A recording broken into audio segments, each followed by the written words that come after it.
মাগরিবের পরে কারো সঙ্গে কথা না বলে এই দোয়াটি 7 বার পরে আল্লাহ তাআলার কাছে যা চাইবেন আল্লাহ আপনাকে তাই দান করবে।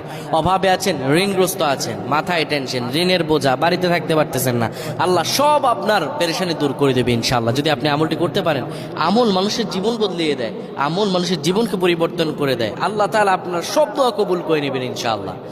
মাগরিব নামাজের পরে কিবলামুখী হয়ে থাকবেন, কারো সঙ্গে কথা বলবেন না, কারো সঙ্গে কথা না বলে কিবলামুখী হয়ে আপনি পড়বেন আল্লাহুম্মা আজরিনা মিনান নার, আল্লাহুম্মা আজরিনা মিনান নার, আল্লাহুম্মা আজরিনা মিনান নার।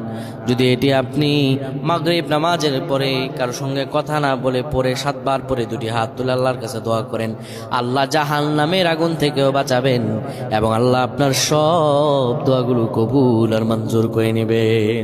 আল্লাহুম্মা আমিন।